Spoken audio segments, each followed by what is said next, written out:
Good morning, अस्सलाम वालेकुम। Rising Pakistan में आपको कहेंगे खुश आमदीद। मेरे साथ हैं मोहम्मद शुएब, मेरे साथ है सबीन फारूक। Good morning. एक नई एनर्जी के साथ करते हैं इस नए हफ्ते का आगाज। बहुत सी अच्छी बातें जो कि हम करने की कोशिश करते हैं। आज उसमें एक और जो बात हम सुबह डिस्कस वो जो हम करते हैं वो अच्छी बातें होती हैं। कोशिश तो हम यही करते हैं। ओके, देखिए, हम कोशिश कर सकते हैं, हमारा काम है कोशिश करना। हाँ। हम सबका काम होता है कोशिश करना। बाकी बिल्कुल। जो मामलात होते हैं वो उसी तरह से चलते हैं जिस तरह से चलने चाहिए, जिस तरह से होने चाहिए। अच्छा, जैसे सभी नॉर्मली हम किसी प्राइवेट हॉस्पिटल में जब जाते हैं, ज़रा हमसे पूछते हैं कि आप पहले कभी इस हॉस्पिटल में आए हैं, आप रजिस्टर्ड पेशेंट हैं या नहीं हैं। अगर आप रजिस्टर्ड पेशेंट होते हैं तो उनका डाटा उनके पास होता है, सो वो फौरन चेक करते हैं। अच्छा, आप पहले कब आए थे, किस डॉक्टर को चेक कराया था, आपकी जो रिपोर्ट्स हैं वो ऑलरेडी उसमें मौजूद होती हैं। एक जो चीज़ जो कि हम गवर्नमेंट हॉस्पिटल के मामले में लैक हमें नजर आया वो ये था पहले की निस्बत के या पहले कि उस तरह से डाटा मुरतब नहीं होता था। अगर हो रहा था तो वो रजिस्टर में, यानी वो फिजिकली आप अवेलेबल है या किस डॉक्टर को शायद हल्का फुल्का याद हो या ना याद हो या पेशेंट को याद होता था।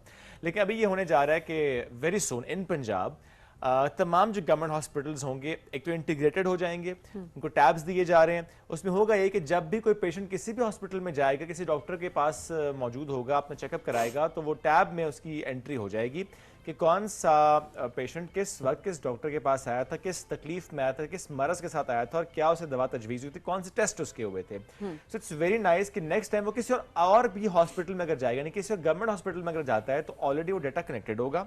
सो किसी और डॉक्टर के लिए उस मरीज के बारे में जानने में खासी आसानी रहेगी कि माजी में कब कब किस किस हॉस्पिटल में किस किस मरज के साथ मरीज। और ऐसे में जाहिर है देखें, स्टाफ को ट्रेन करना भी ऑब्वियसली बड़ा जरूरी है, बट ऑब्वियसली एक दफा जब चीज इंप्लीमेंट होने लगेगी तो ऑटोमेटिकली सिस्टम में एक चीज आ जाती है, आप सब सीखना शुरू हो जाते हैं। चलिए, बड़ी अच्छी चीजें होती हैं शुएब, बिकॉज वाकई बड़ी टेंशन सी हो रही होती है जब हम इस पर्सपेक्टिव से देखें कि डाटा आपको, क्योंकि कहीं जाएं आपको शुरू से सब कुछ सिरे से बताना पड़ रहा होता है, एंड देन अलग रजिस्ट्रेशन एंड ऑल दैट। तो चलें, ये अच्छी चीज़ है कि एक ही जगह जो है वो डाटा सबको मिल जाया करेगा। आई थिंक इसमें ये भी होना चाहिए ना कि प्राइवेट और गवर्नमेंट को मिलकर भी करना चाहिए इसमें काम। यार, ये तो बहुत ज़रूरी है। मैं तो हमेशा ये बात करती हूँ कि पब्लिक प्राइवेट पार्टनरशिप ये इतनी ज़रूरी है हर सेक्टर की। अगर हम बात करें, वो क्या हेल्थ है, वो क्या कोई और सेक्टर है, ये मिलकर काम करना जो है वो बहुत ज़रूरी है, बिकॉज ये सिनर्जी है जो कि आगे लेकर जाती है। तो I think this is very important कि हम सब मिलकर इन चीज़ों पे काम करें। एंड जस्ट इमेजिन कि पूरे पाकिस्तान में अगर ये इंटीग्रेटेड सिस्टम हो, डजंट मैटर कि कौन से सूबे में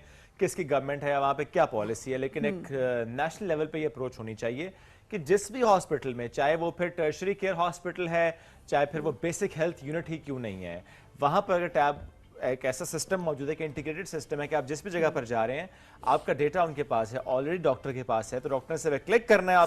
आप जो भी आईडी कार्ड नंबर के अगेंस्ट या मोबाइल नंबर के अगेंस्ट, जिस भी नंबर के अगेंस्ट आपने रजिस्टर कराया है, तो आपका सारा डाटा सामने आ जाए। क्योंकि समटाइम्स ये भी होता है कि भूल जाते हैं, अच्छा 2 साल पहले आपकी कोई सर्जरी हुई थी या नहीं हुई थी। सो उसमें ऑलरेडी डेटा होगा तो डॉक्टर के लिए ये आसान होगा कि अब उसने क्या करना है। बिकॉज अक्सर ये हो रहा होता है, क्योंकि हमने इस पर बात भी की अपने प्रोग्राम्स में, AMR एंटी माइक्रोबियल रेजिस्टेंस पता ही नहीं होता, एंटीबायोटिक्स काम ही नहीं कर रही होती हैं।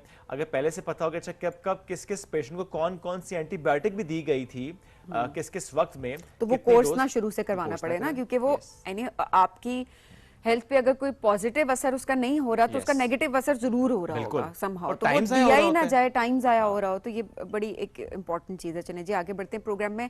और आज कहीं पर मनाया जा रहा है कोई national day, national makeup day. आज वैसे हमने इंटरनेशनल डे सर्च करने को देखे जरा क्या इंटरनेशनल डेज हैं, तो उसमें आज आ रहा था नेशनल मेकअप डे। तो मैंने कहा ये तो शुएब का दिन आ गया है ना। तो मैं इसी बात पर सोच रही थी, क्योंकि इतना तैयार होने में मैं टाइम नहीं लगाती जितना तैयार होने में ये साहब टाइम लगाते हैं। और लिटरली मैं बताऊं कि कौन सी ऐसा मेकअप प्रोडक्ट नहीं है जो कि आपको इनके पाउच से नहीं मिलेगा, जो मेकअप रूम में जाके ऐसे पाउच खुलता है। बेगम का पाउच रखा हुआ है ना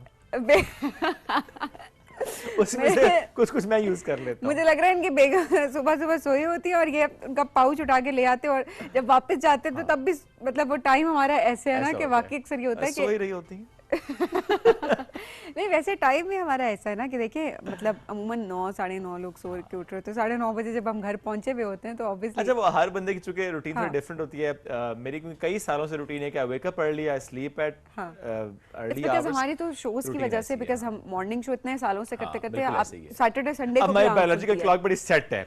हाँ। लेकिन कुछ लोगों की नहीं सेट होती, वो कहते हैं नहीं हमें रात देर तक जागना, उन्हें लगता है कि रात को जो वक्त उनको मिल रहा है उसमें वो अपने सारे काम बाकी कर सकते हैं। तो उसने जो भी अपना काम करना तो रात को लैपटॉप ऑन कर लेती है, तो उसको होता है कि अब मैं तसल्ली से काम करूं, जब मुझे तंग करने नहीं, वाला वो कोई उनको नहीं टेंशन है। नहीं होती ना कि सुबह इतनी जल्दी, और वो हमें ये होता है कि एक रूटीन सेट है और एक स्ट्रेस Yes. होता है ना कि सुबह जागना है, काम है, आपको मेंटली जो है वो अच्छे से रहना है। तो वो ऑब्वियसली उस पर्सपेक्टिव से हम जल्दी सोचे, तो चलिए अच्छी चीज़ है, जिसकी जो मर्जी। नहीं, लेकिन इसमें एक मसला होता है जो कि हम अक्सर जिक्र भी करते हैं। जैसे कल ये हुआ कि एक दोस्त थे, उन्होंने इनवाइट किया हुआ था एक लॉन्च पे। सो मैंने कहा दोस्त है, जाना भी पड़ेगा, था भी दूर, it was in 1 hour drive. तो मैं चला तो गया, बिकॉज उसने मुझे कहा 5 PM ऑनवर्ड्स, तो आई वाज देयर एट 6:30। मैं जान के थोड़ा लेट गया, मैंने As कहा मैं जान के इसलिए लेट गया कि अच्छा मैंने लेट हुए, मुझे लगा आप तो मतलब 6:30 was still early. Still I was early ना, क्योंकि वही उसने बात 5 करें। PM ऑनवर्ड्स उसने कहा था। मैं पहुंच गया, कुछ देर बाद उसने कहा कि मैं अभी चेंज करने जाऊंगा, फिर वापस आऊंगा, फिर हम करेंगे। मैंने कहा okay, I waited for another our. जब मैंने देखा कि अब 8 बजने के करीब मामला है, तो मैंने कहा मेरा ख्याल है फिर मैं जाऊँ, इजाजत लूँ, क्योंकि अब मैं मजीद नहीं रुक सकता, बिकॉज 1 घंटा वापस आऊंगा, then I have to sleep. So ये हो जाता है कि आप चले भी जाते हैं, लेकिन आप उस तरह से पार्टिसिपेट नहीं और कर जब आप पाते। कर्टसी में आप इतने ही कोई मेहरबान हो कि हर कोई आपसे कहे कि आप ये भी कर दें और आप वो करने को तैयार हो जाएं, और आप इतने मतलब कर्टियस हो, तो बस obviously क्या करता, लुकात है ऐसे ना, मामलात सोशल आप- सर्कल ऐसे, मेरा सोशल कैपिटल ऐसे, मेरा क्या करूं मैं? मामलात आपके साथ फिर ऐसे होते रहते हैं, तो I think it's okay, it's fine. Break ही ले लेते हैं, थोड़ा मेरा थोड़ा अपने आप को बदलने की बहुत जरूरत है कि when you have to say no, you should say no. Say yes to break. Let's take a break. We'll be right back.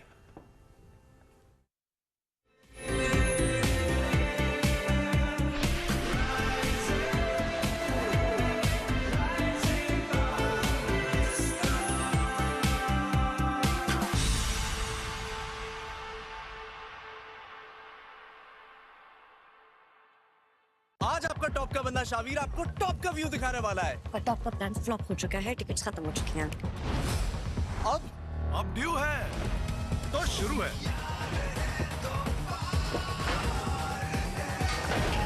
Come on guys! वहाँ ऊपर पहुँचने का एक तरीका मैं जानता हूँ। क्यों फेंक रहे हो यार? तुम्हें कैसे पता? नहीं नहीं नहीं नहीं नहीं नहीं नहीं ये कमेंट ये व्यू और ये Mountain Dew. Zong My5 bundle subscribe करें, गेट 200 GB डेटा और लातादार कॉल्स और SMS पूरे 5 लोगों के लिए सिर्फ 5,000 रुपए में। तो अभी Zong My5 बंडल लगाएं और खर्चा बचाएं। Zong 4G, let's get digital।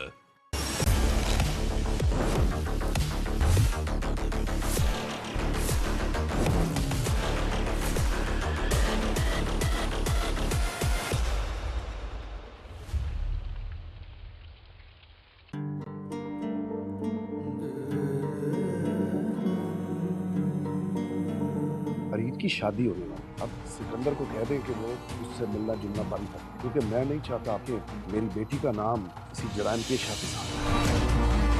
आप एक बार उनकी बात तो सुन लें, वो इतनी बड़ी ऑफर दोबारा नहीं मिलेगी। मैं भी ये जमीन बिकवा के छोड़ दूंगा।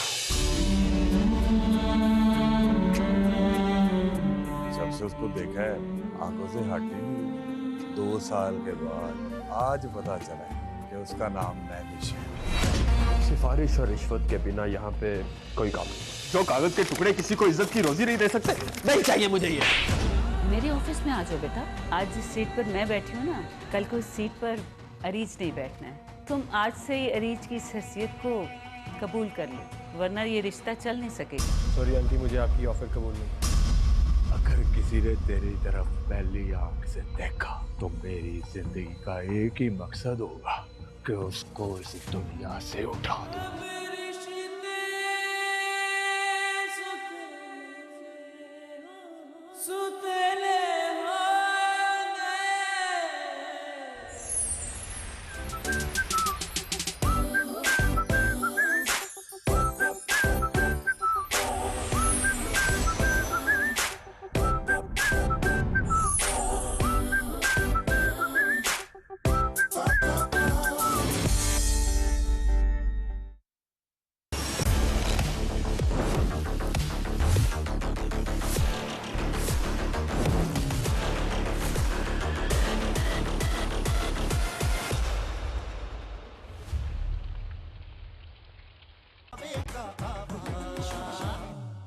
हम चले तो हमारे संग संग नजारे चले। ये तो बिल्कुल पानी जैसा है। नहीं, ये पानी ही है बेटा। बीच में ट्रैफिक आ गई, नहीं तो तेरा हाल में बहुत बुरा। शकीला जी क्या कर रही हैं? सब देख। रिसेप्शन पे बहुत ही खूबसूरत लड़की चाहिए। हाय चौधरी साहब, मुझसे हसीन खूबसूरत कोई है? डूबा उभरा उभरा डूबा उलझा सुलझा डूबा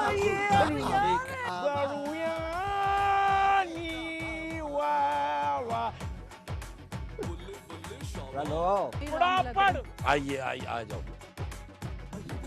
बेड़ा का छोटा है, जरा हाथ से जरा।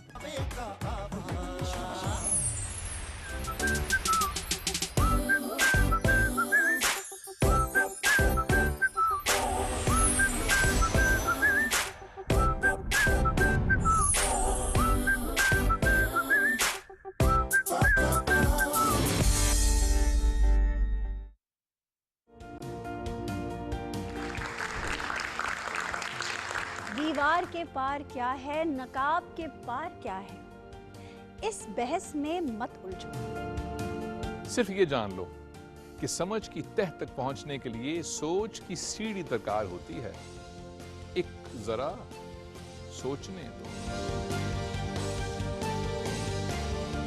कहीं भी रोशनी देखो, उसे आगही मत समझो। 4 लफ्ज पढ़ लो तो खुद को अरस्तू और नीचे मत समझो। मफहूम की वुसअत में दलील को भटकने दो। अपनी बेयकीनी को एक जरा सोचने दो। पीटीवी होम पर।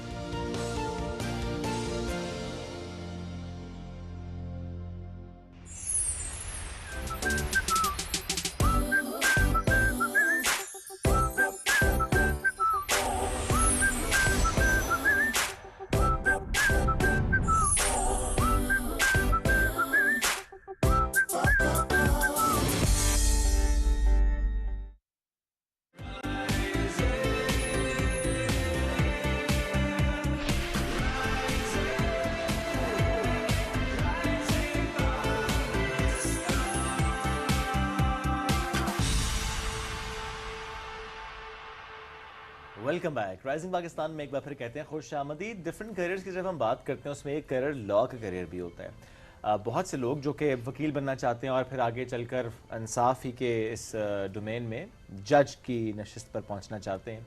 आज हम उनसे मुतालिक बात भी करेंगे। एप्टीट्यूड कितना ज़रूरी होता है और उसके लिए बहुत से टेस्ट अब तो हम देख रहे हैं। कुछ टाइम पहले से एक नया टेस्ट जो कि इंट्रोड्यूस कराया गया, जिस तरह हम बाकी सब्जेक्ट्स में देखते थे कि गैट होता था, अब लैट यानी लॉ एडमिशन टेस्ट भी होता है। उससे बड़ा इंपॉर्टेंट भी है कि लॉ एडमिशन टेस्ट के बाद आप लॉ की डिग्री हासिल कर रहे होते हैं, उसमें एडमिशन होता है, then you get the degree. देखिए मेरिट का भी इसमें ध्यान रखा जा रहा होता है, बिकॉज ऑब्वियसली जब हम वकालत की बात कर रहे होते हैं, इस पेशे की बात कर रहे होते हैं, तो ये बड़ा ज़रूरी है कि हम इस चीज़ को मेक श्योर करें कि कॉम्पिटेंट लोग वहाँ पर हों, जो पूरे प्रोसीजर से गुजरे हुए हों, सब कुछ समझ बूझ के उसके बाद जो है वो इंसाफ की फराहमी के लिए आगे काम कर रहे हों। एब्सोल्युटली। सभी हम कुछ कॉम्बिनेशंस भी देखते हैं, जिस तरह कुछ लोग कहते हैं अच्छा जी आप लॉ और IR एक 2 डिग्रीज इकट्ठी कर लें, कुछ लॉ के साथ कोई और डिग्री कॉम्बिनेशन कुछ लोग तो लॉ इस तरह के कुछ नहीं है, चलो लॉ पढ़ लेते हैं। हाँ, अब नोट किया ये एक्चुअली हमारा एटीट्यूड होता है। और हमने अपने ज़माने में तो काफ़ी ये चीज़ें, बहुत पुराना ज़माना है लेकिन फिर भी थोड़ा बहुत हमने यही देखा था कि यही चीज़ होती थी कि कुछ नहीं है तो लॉ पढ़ लेगा, लॉ के साथ ये कर लेगा। मतलब इटसेल्फ ये डिग्री इतनी मैं कहूँगी मुश्किल और जिम्मेदारी वाली है कि आई डोंट नो कि इसके साथ लोग और कैसे कोई डिग्रियां कर लेते हैं और कैसे काम कर लेते हैं, बिकॉज ये बड़ा ज़रूरी होता है। और हमने जब कॉम्पिटेंट लॉयर्स देखे हैं, इस फील्ड में कॉम्पिटेंट लोग देखे हैं, तो हमने वही देखे हैं जो डेडिकेटेड होते हैं और वो बहुत आगे जाते भी हैं और लोग उन पर ट्रस्ट भी कर रहे होते हैं। At the same time Shoaib, आज हम थोड़ा इस हवाले से बात करने की कोशिश करेंगे कि प्रॉपर्टी राइट्स ख़वातीन के पर्सपेक्टिव से कि क्या हमारा कानून जो है वो किस तरह से हमारी ख़वातीन और कितनी अवेयरनेस आई है। अब कितनी ख़वातीन जो इस मामले पे बात कर रही होती हैं, उनको पता चला, क्योंकि पहले तो पता ही नहीं होता था। आज इस मौजू पे बात भी करेंगे। We have with us advocate Sidra Sudozai. अस्सलाम वालेकुम जी, कैसी हैं आप? अस्सलाम वालेकुम शुएब, अस्सलाम वालेकुम सबीन, क्या हाल है आपका? अल्हम्दुलिल्लाह बिल्कुल ठीक ठाक। सिद्रा, आपने लॉ क्यों पढ़ा? मैंने लॉ इसलिए पढ़ा बिकॉज मेरी फैमिली बैकग्राउंड जो है, वी ऑल आर लॉयर्स। मेरी पैटर्नल साइड पे और मैटरनल साइड पे यही एक चलता है। तो आपने यही सुना, यही देखा, यही समझा, यही सीखा, आपने यही कर लो? नहीं, I wanted to be the psychologist, but that was my father's will and I am very thankful to him कि उन्होंने एक बड़े सही रास्ते पे मुझे लगा दिया। हाँ, लेकिन देखें ये तो वही मामला हो गया ना कि बस हम जो कहते थे कि वो पेरेंट्स ने कहा जी ये करना तो हमने कर लिया। लेकिन पेरेंट्स के ख्याल ठीक होता है, हर नहीं हमेशा नहीं होता। नहीं, मुझे ऐसा लगता है कि जो देखें, मैं डिग्री में तो बहुत बाद में आई थी, और आप लोगों ने जैसे भी जिक्र किया, हमारे जिस टाइम पे मैंने लॉ में एडमिशन लिया था तो उस वक्त लैट नहीं होता था। LAT means law admission test.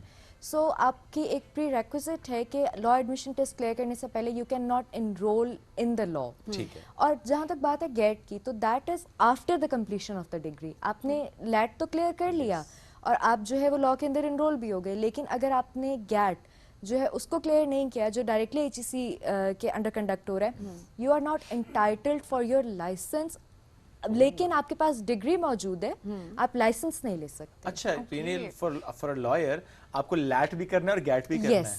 और अगर आप फॉरेन डिग्री होल्डर हैं तो फिर आपके अभी रिसेंटली ये वाली कंडीशन खत्म हुई जिसको सी लॉ कहते थे, जो इक्विवेलेंस होता था कॉम्पिटेंसी का। कि देखिए आपके पास, हमारे पास बहुत, बिकॉज मैं खुद भी पढ़ाती हूँ, हमारे पास बहुत से बच्चे जो हैं वो फॉरेन डिग्री करके आ जाते हैं, लेकिन वो फॉरेन डिग्री करने के बाद पाकिस्तानी लॉ की उनके पास जीरो अंडरस्टैंडिंग होती है। And if you are practising in Pakistan तो आपको पाकिस्तानी लॉ की अंडरस्टैंडिंग होना बहुत ज़रूरी है। और उस चीज़ को इक्वलाइज करने के लिए HEC का एक क्राइटेरिया था जिसको सी लॉ के नाम से, that was name of the test, जिसमें आपके पास जो हमारे लोकल लॉज हैं, पाकिस्तान पीनल कोड हो गया, क्रिमिनल प्रोसीजर कोड हो गया, एविडेंस हो गया, सिविल प्रोसीजर कोड है, कॉन्स्टिट्यूशन है, तो इस किस्म के सब्जेक्ट्स को प्रिपेयर करने के बाद वो एक टेस्ट के लिए अपेयर होते थे और उस टेस्ट के बेस पे उनको इक्विवेलेंस जो है वो दी जाती थी, ताकि ये बच्चे एलिजिबल हों उसी तरीके से जैसे पाकिस्तानी लॉ पढ़ के पाकिस्तानी बच्चे तो पाकिस्तानी है, बट जो डिफरेंस आया है वो ये है कि कुछ बच्चे बाहर का लॉ पढ़ के आ रहे हैं, कुछ बच्चे पाकिस्तान का लॉ पढ़ रहे हैं।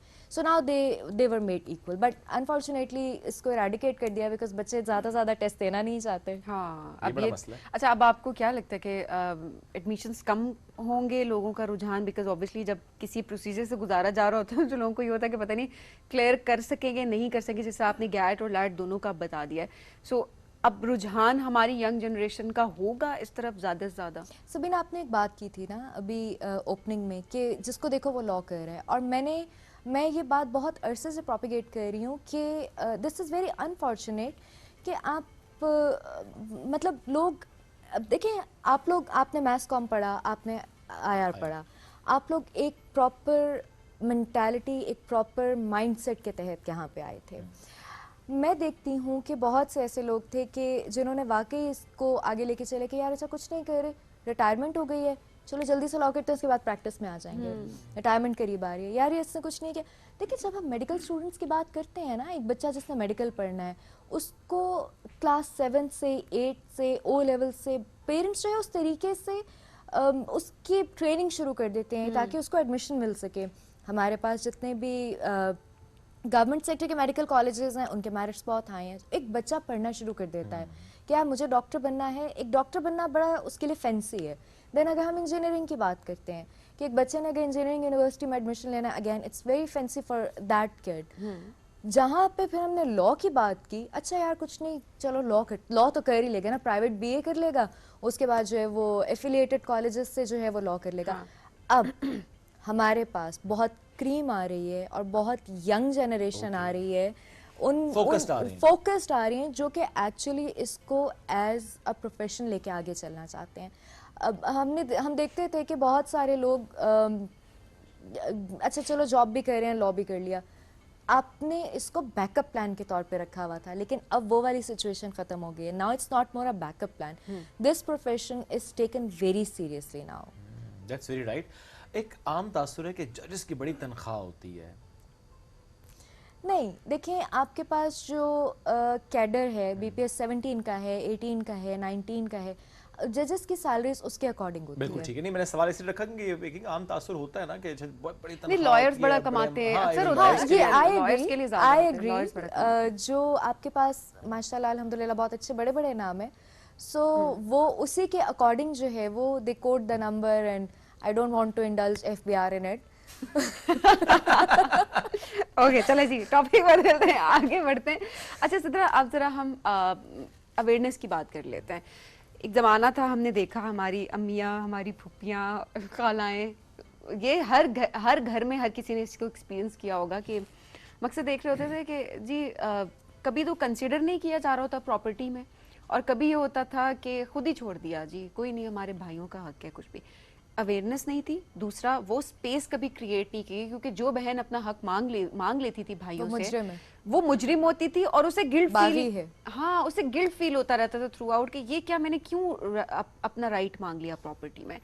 अब क्या अवेयरनेस बढ़ी है, खवातीन अपने राइट मांग रही हैं प्रॉपर्टी में विदाउट फीलिंग गिल्टी।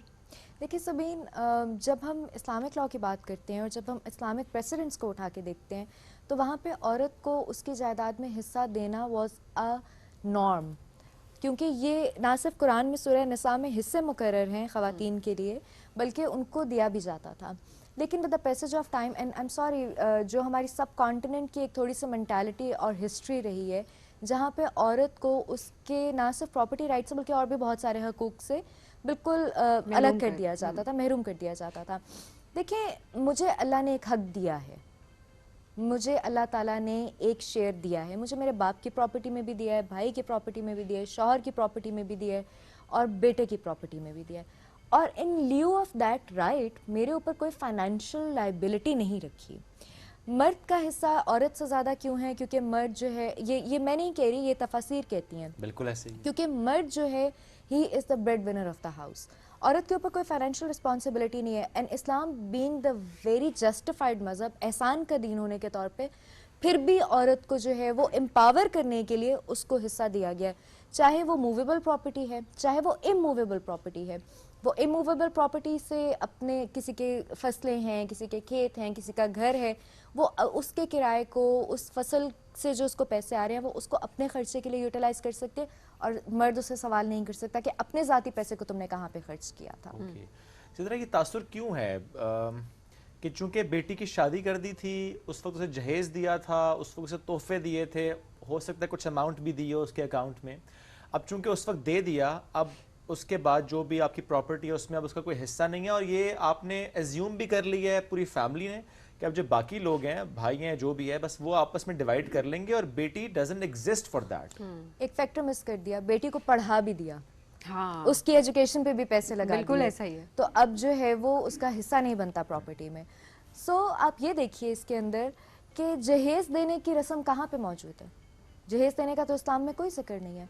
इस्लाम ने कहा है कि आप बाइफर्केशन ऑफ जेंडर के बगैर बच्चों को अपने पढ़ाएं, उनको तालीम दिलवाएं। इस्लाम ने ये तो नहीं कहा जहेज दें, इस्लाम ने कहा आप उनको उनका हक दें। ये जो जहेज है, ये हमारे सब कॉन्टिनेंट की रिवायत है, जहाँ पे एक हिंदू और मुस्लिम माशरा साथ रहने के साथ साथ बहुत सी रिवायात को अडॉप्ट करके कि इसको बरिउज़्ज़मा हो गए, 2 ट्रक 3 ट्रक जहेज के दे दिए, मास्टर्स तक पढ़ा दिया, बस हमारी जिम्मेदारी ख़त्म। नहीं, वो अपने लिए जहेज कमा सकती है। अगर आपने उसको पढ़ा दिया, आप उसको उसकी प्रॉपर्टी के अंदर हिस्सा दीजिए, क्योंकि इस्लाम ने औरत को उसकी प्रॉपर्टी में हिस्सा देने की बात की, जहेज देने की बात नहीं की। ये हमारे कस्टमरी लॉज हैं, इसका हमारे शरई लॉज के साथ कोई ताल्लुक नहीं है। जिम्मेदार एक औरत नहीं लगती आपको इसमें? मैं इसलिए बात करूं क्योंकि हमने माओं को भी ऐसी बात करते देखा है अपनी बेटियों के लिए, नहीं बस ठीक है बेटा, वो बेटों का ही है, वो जो बेटी है वो भी बस नहीं बस ठीक है भाइयों का ही है। इसलिए मैं कह रहा हूँ वो अपने लिए आप आवाज़ उठाना तो बहुत अगला स्टेप होगा, आपको पता ही नहीं है ना।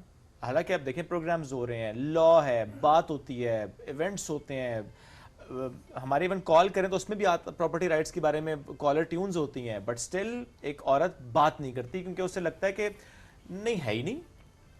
देखिए, औरत फौजिया जलाल साहब हैं, काउंसिल ऑफ इस्लामिक आइडियोलॉजी की लॉ ऑफिसर। उन्होंने एक पिटिशन फाइल की हुई थी सुप्रीम कोर्ट में कि उर्फ और रिवाज के नाम पे औरत को जो प्रॉपर्टी से महरूम किया जा रहा है उसको ख़त्म किया जाए, और उसके ऊपर लैंडमार्क डिसीजन भी है हमारे पास सुप्रीम कोर्ट का कि उर्फ और रिवाज, बिकॉज आप ये देखें कि हमारे यहाँ तो बात ही नहीं होती ना, फार फ्लंग एरियाज़ के अंदर जो है वहाँ पे तो लिखवा लिया जाता है। हमारे पास कुछ केसेस भी ऐसे आते हैं, कुछ ख़वातीन हैं जो उस तरीके से पढ़ी लिखी नहीं है और वो कहती हैं कि अंगूठा लगवा लिया था, मुझे नहीं पता किस चीज़ पे लगवाया था, और एट द एंड जब वो अपने फाइनेंशियल हालात की वजह से भाइयों के पास जाती हैं कि भाई मेरा हिस्सा दें, तो कहते तुमने तो हमारे नाम कर दी थी, ये देखो तुम्हारे थंबप्रिंट्स यहाँ पे मौजूद है।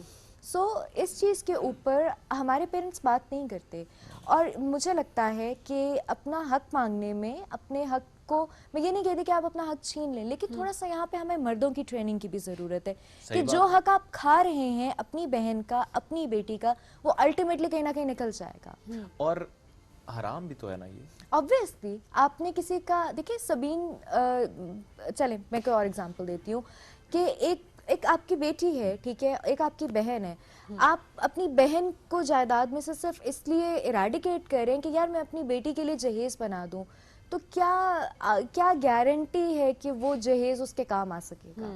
तो आपने हराम की डेफिनेशन में जहाँ बहुत सारे पैसे आते हैं, हर वो दौलत जो आपने बगैर किसी एफर्ट के कमा ली या किसी से छीन ली, गस्ब कर ली, जैसे चोरी का पैसा हराम है, इसी तरह बहनों का आपने हक तलफी की ना, हक तलफी कर दी ना, Exactly. उसके ऊपर तो कोई माफी नहीं है, कोई माफी नहीं है। और बार बार हम इस चीज के ऊपर एम्फसाइज कर रहे होते हैं, सबको हम यही बात कर रहे होते हैं कि बेटियों को जहेज के बजाय आप उनको एक अमाउंट दें, और वो अमाउंट जो है वो उनके अकाउंट में ट्रांसफर की जाए, जो उनका पर्सनल अकाउंट हो, ताकि उससे वो अपनी मर्जी से जहाँ खर्च करना चाहें वो पैसा खर्च करें, चाहे वो उसकी प्रॉपर्टी खरीदें, चाहे वो उसकी कोई चीज़ खरीदें, चाहे वो उससे कहीं घूमने फिरने जाएं, चाहे वो उसको अपनी सेविंग्स में रखें। ये उनका राइट होना चाहिए कि वो जैसे भी उसको खर्च करें। और ये वाकई ये ट्रेनिंग बहुत ज़रूरी है पेरेंट्स की। मैं फादर्स की ज़रूर ये बात करूँगी, क्योंकि जो फादर्स होते हैं वही ज़्यादातर डिसीजंस ले रहे होते हैं इन मामलात में। प्रॉपर्टी बाजू का तो माँ बेचारी को भी नहीं पता होता कि उसका अपना राइट क्या है, तो वो बेटियों को क्या राइट दिलाएगी अपना। Sorry to cut you Sabeen, माओं को ये भी नहीं पता होता कि उनके शौहरों ने क्या क्या बनाया हुआ है, क्योंकि औरत को इंक्लूड नहीं किया जाता बहुत सारे डिसीजंस के अंदर। और बाद में डेथ के बाद मालूम हो रहा था अच्छा ये भी था, ये भी था, और समटाइम्स पता भी नहीं होता। और अपनी ज़िंदगी में दिस इज़, मैं इस चीज़ को खुद बहुत जर्नल प्रैक्टिस है लेकिन बहुत बेहतर नहीं समझती कि आपने on the basis of favouritism कुछ चीज़ें जो है वो हिबा कर दी होती हैं, कुछ चीज़ें जो है वो वसीयत कर दी होती हैं, और at the end of the day आप ये देखें कि बेटियों के पास जो है वो सिवाय माँ बाप के पीछे उनके लिए रोने के कुछ नहीं बचता। सही बात है सर। एक बात और भी, if I am not wrong, कोई ऐसा डिसीजन भी तो आया था अदालत की तरफ से कि अगर बहुत अरसा गुजर जाने के बाद भी एक बेटी खड़ी होती है कि मुझे मेरा हिस्सा चाहिए, तब भी उसको वो हिस्सा मिलता है। देखिए इसमें अरसे का कोई ताल्लुक नहीं है, क्योंकि जो हक है वो हक है, वो एस्टैब्लिश्ड लॉ है आपका। बेशक जो है वो, आप ये भी तो देखें कि एक नया डिसीजन भी तो आया है कि जो बेटी डिवोर्स्ड है वो अपने बाप की पेंशन ले सकती है, या जो बेटी जो है वो विडो है, जो बेवा हो चुकी है, वो अपने बाप की पेंशन ले सकती है। तो टाइम बार हम इस चीज़ में नहीं कर सकते। बहुत सी लेजिस्लेशन ऐसी होती हैं कि जहाँ पे आप कोई वकुआ दायर ही नहीं कर सकते क्योंकि टाइम बार हो जाता है। तराजुल में करता, फॉर एग्जांपल डेथ के बाद जब प्रॉपर्टी तकसीम हुई, बेटी को नहीं दिया, तकसीम हो गई, यानी जो भी आपने उसे साइन करवाने थे करवा लिया, उसको दिया ही नहीं आपने, बाकी सब में तकसीम हो गई, उसके चंद साल बाद भी क्या वो बेटी कह सकती है? क्लेम कर सकती है, नहीं, लेकिन अगर अंगूठा लगा लिया होता, जैसे बता रहे थे, अंगूठा पता ही नहीं होता कहाँ लगवा दिया, साइन किन पेपर्स पे कर दिए, उस टाइम पे अगर कर दिया तो रिप्रेजेंटेशन की टर्म के तौर पे यूज किया जाता है लॉ में, कि इसको प्रूव करना क्या मुश्किल नहीं होता? नहीं, देखिए सबीन, एक औरत है कि जो, आई एम सॉरी मैं वो वर्ड यूज करूँ, चिट्टा अनपढ़, कि जिसको पता ही नहीं है कि कागज के ऊपर लिखा हुआ क्या है और उसको आप मिसरिप्रेजेंट करें, that is the fraudulent activity and that is a criminal offence. Criminally, अगर ये क्रिमिनल ऑफेंस है, आपने किसी के ऊपर किसी से अंगूठा लगवा लिया, साइन करवा लिया, आप उसको लेटर ऑन चैलेंज कर सकते हैं कि मुझे इमोशनली ट्रैप करके भी अगर कर दिया तब भी आप चैलेंज कर सकते हैं। बिकॉज हमने ज़्यादातर जो केसेस देखे वो यही है कि इमोशनली लड़कियों को बहुत ज़्यादा इस पर ब्लैकमेल किया जा रहा होता है, उनको ऊपर बहुत स्ट्रेस दिया जा रहा होता है कि अच्छा कर दो, भाइयों का हक है, भाइयों के बच्चे भी हैं, और ये वो उस टाइम पर उस जोन के अंदर वो साइन भी कर लेते हैं, उन्हें पता भी होता है कि किस पेपर के ऊपर साइन किया गया। क्या इसको भी बाद में चैलेंज किया जा सकता है? छोड़ने में और हक को खींचने में, गस्ब करने में फ़र्क है। अगर तो मैं अपना हक विलफुली छोड़ रही हूँ तो फिर मैं उसको क्लेम नहीं कर सकती। लेकिन अगर मुझसे हक मेरा छीना जा रहा है तो उसको मैं क्लेम कर अगर ज़बरदस्ती साइन करवाए गए हैं या वो साइन या वो अंगूठा लगवाया गया जो आपको पता ही नहीं है कि कौन सा पेपर है, क्योंकि आप पढ़ लिख नहीं सकते, फ्रॉड के जुमरे में वो आता है, ऑब्वियसली उसको क्लेम किया जा सकता है। लेकिन मैं हमेशा लड़कियां जितनी भी देख रही हैं, इतनी ख़वातीन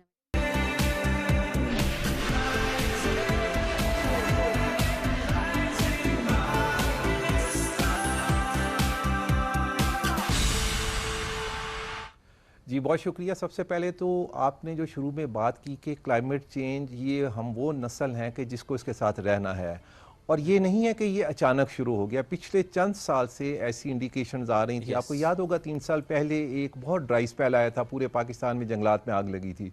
उससे 2 साल पहले फ्लैश फ्लड्स आए थे। तो पहला तो मेरा ये कहना है कि जो हमने किया, जिसे कहते हैं एक्ट्स ऑफ कमीशन ओमिशन की वजह से ये दिखाई दे रहा था कि क्लाइमेट चेंज का जो एक मनफी असर है वो हमारे ऊपर पड़ेगा। अब बदकिस्मती से पाकिस्तान वो मुल्क है कि जो अगरचे क्लाइमेट चेंज की जो मेन उसका ट्रिगर होता है ग्रीन हाउस गैसेज में हमारा कोई रोल नहीं है, हार्डली 0.5% है, लेकिन हम दुनिया के 10-12 उन ममालिक में शामिल हैं कि जो क्लाइमेट चेंज से सबसे ज़्यादा मुतासिर होंगे।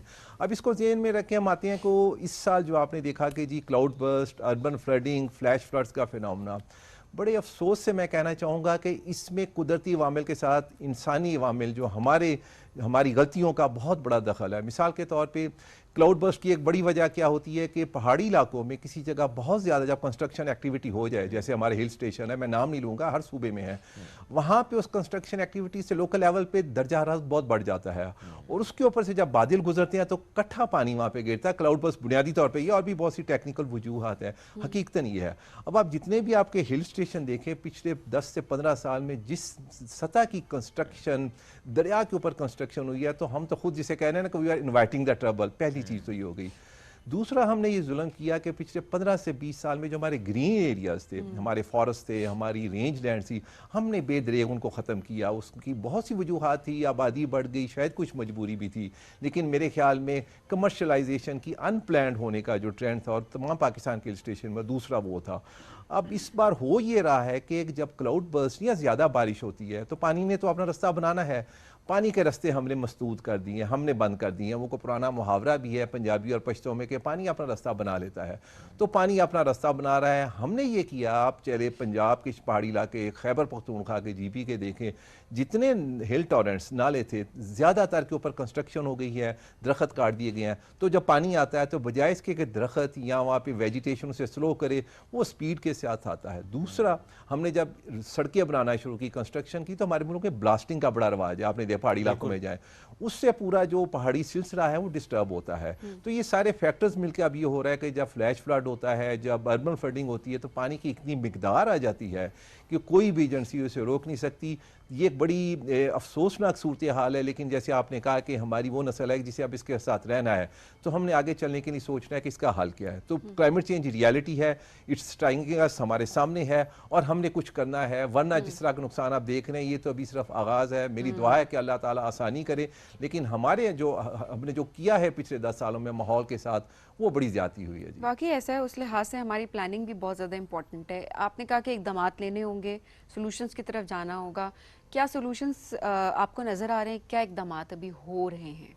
अच्छा, एक तो ये बात बिल्कुल हकीकत है कि हुकूमत हर सतह पे जितना हो सकता है कोशिश कर रही है। जैसे national disaster management authority NDMA है, सूबों में प्रोविंशियल डिज़ास्टर मैनेजमेंट अथॉरिटीज़ हैं, मेट डिपार्टमेंट है जो अलर्ट जनरेट करता है, फिर डिस्ट्रिक्ट्स में भी DMAs district disaster management authorities मौजूद हैं। तो हुकूमती सतह पे अपने रिसोर्स के मुताबिक जो कर सकते हैं, हुकूमत ने रिसेंटली वेदर रडार्स लगाने का इंतज़ाम शुरू किया था पूरे पाकिस्तान में, लेकिन बहुत से अभी भी उसमें गैप है। उसकी वजूहात है, एक तो इन चीज़ों का स्केल इतना बड़ा है, अगर आप दरिया स्वात का कैचमेंट एरिया देखें या कुनहार का कैचमेंट या सिंध का, सैकड़ों की तादाद में वहाँ ग्लेशियर पड़े हुए हैं, सैकड़ों की तादाद में छोटे छोटे नाले हैं। आप सबको तो कंट्रोल नहीं कर सकते, फिजिकली शायद पॉसिबल नहीं।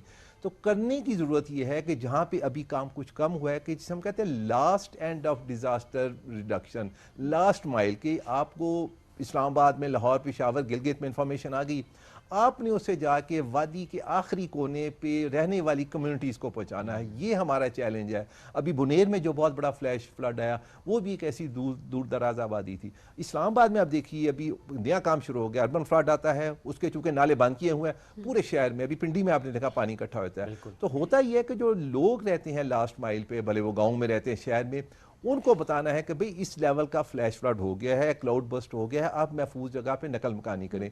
तो ये वो एरिया है कि जिस पे अभी काम होना ज़रूरी है, ज़िले की सतह पे, तहसील की सतह पे, यूनियन की सतह पे, फेडरल लेवल पे, प्रोविंशियल लेवल पे खासे काम हो रहे हैं। लेकिन जब तक हम इस लेवल पे और कम्युनिटीज़ को, मकामी आबादियों को, मकामी लोगों को, मकामी सहाफ़ियों को, मकामी NGO वर्कर्स को साथ नहीं मिलाएंगे, इसका स्केल इतना बड़ा है कि हुकूमत अकेली इसको मैनेज नहीं कर पाएगी। और जो अभी आपने बात की ना कि आखिरी कोने तक के आवाज़ को पहुँचाना, अभी हमने रिसेंट देखा गिज़र में जो ग्लेशियर फटा, वहाँ पे एक चरवाहा था और उसने पूरे गाँव वालों को इन्फॉर्म कर दिया और बहुत से ख़ानदान बच गए अल्हम्दुलिल्लाह।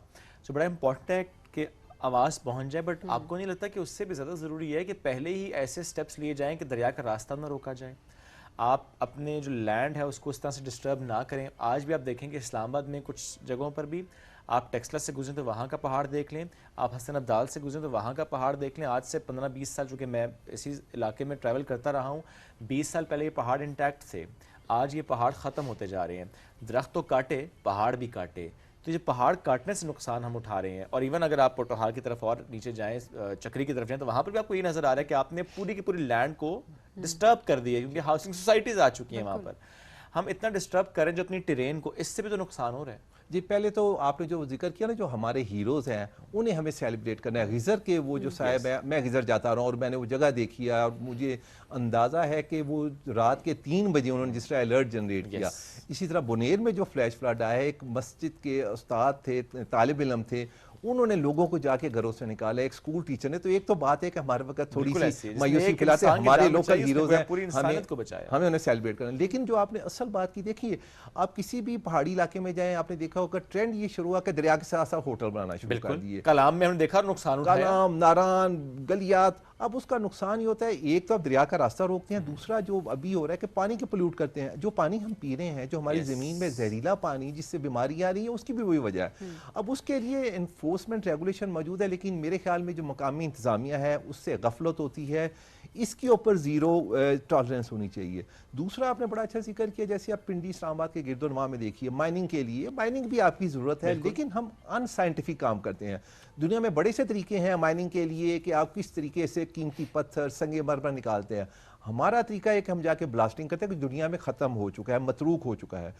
टेक्सला में भी यही हो रहा है, हसन अब्दाल में हो रहा है, बुनेर में आपको पता है कि संगे मरमर की पाकिस्तान की सबसे ज़्यादा खाने हैं। और अब जो फ्लैश फ्लड है उसकी भी एक वजह ये थी कि माइनिंग ब्लास्टिंग से होती है। तो आपने बड़ा सही कहा, जो हमारी लैंड यूज़ प्रैक्टिसेस हैं, जिस तरीके से हम माइनिंग करते हैं, फॉरेस्ट्री करते हैं, हम सड़कें बनाते हैं, हम बड़े सोचे समझे बगैर वक्त बचाने के लिए, पैसे बचाने के लिए ऐसे काम करते हैं विदाउट रियलाइजिंग कि उसके जो तबाहकुन असरात हैं वो आने वाली नस्लों को, बल्कि इसी नस्ल को भुगतना पड़ेंगे। तो 3 चीज़ों की ज़रूरत है, आप लोगों को इन्फॉर्म करें और जो गवर्नमेंट के रेगुलेटरी मैकेनिज्म है उनको सख्ती से लागू करना होगा, वरना जितना बड़ा ये चैलेंज है हम बहुत मुश्किल वक्तों में जाने के लिए मुकम्मल तौर पर हमें ज़हनी तौर पर तैयार होना होगा। जो प्रेडिक्शंस हैं और जिस तरह से बताया जा रहा है उससे तो हम सब यही दुआ गो हैं कि अल्लाह सबको महफूज रखे और वो सारी प्रेडिक्शंस में वो गलत साबित हों। But at the same time हमें रियलिस्टिक भी होना है, ये भी इंपॉर्टेंट है कि हम रियलिटी को फेस करें और उस लिहाज से हमें स्टेप्स लेने हैं।